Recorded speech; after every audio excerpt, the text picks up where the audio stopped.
Bora fazer essa questãozinha aqui que parece difícil, mas é muito suave. Já caiu em vários vestibulares, inclusive no Enem tem algo muito parecido. Eu não vou ler porque eu imagino que você já esteja procurando a resolução, você deve ter lido. Ele fala sobre o canhão de Newton, ele vai jogar aquela bolinha e ela vai girar numa órbita em torno da Terra. Toda vez que a gente vê órbita, órbita, órbita, a gente lembra do movimento circular uniforme. Toda vez que ele fala de órbita, eu vou lembrar do movimento circular uniforme. No meio do enunciado, ele fala que a bala, o projétil, estaria o tempo todo caindo na Terra. Qual é a força que faz as coisas caírem na Terra? Qual é a força que puxa eles para baixo? É a força peso, certo? Então aqui eu poderia partir do exercício de duas formas, que na verdade é uma forma só. Eu poderia dizer que como ele está girando em órbita, a única força que vai ter nele é a força peso, porque ele está em queda livre. Só que toda vez que algo gira, a força resultante é chamada de centrípeta.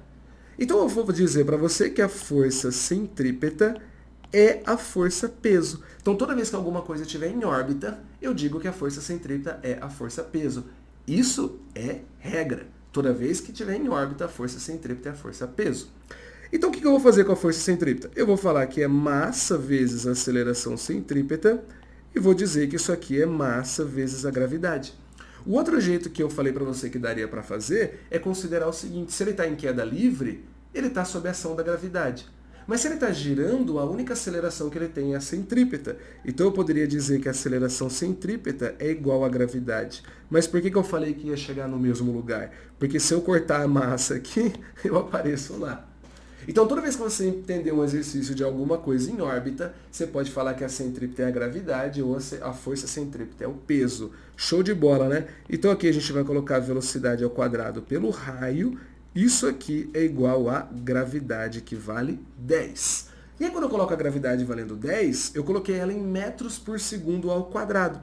Se eu coloquei ela em metros por segundo ao quadrado, essa distância aí que ele falou, do raio da Terra de 6.400 quilômetros, eu tenho que trazer ela para metros. Então vamos lá, vamos trazer ela para metros. Ó, eu vou colocar 6,4 vezes 10 elevado à terceira. Opa, terceira não, 10 elevado à sexta, porque são 6.400 quilômetros. Então eu coloquei os 6.400, eu trouxe para 6,4. Aí 1.000 eu coloquei 10 à terceira e o quilo, o outro 10 à terceira. E eu vou multiplicar pela gravidade, que vale 10. Quando eu multiplicar o 6,4 e o 10, eu vou ficar com 64 vezes 10 elevado à sexta. Show de bola?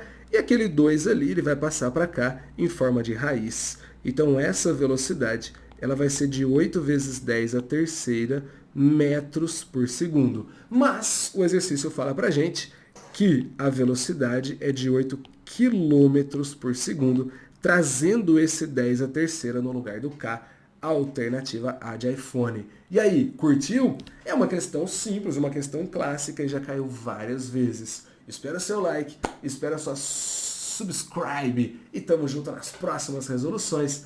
Valeu!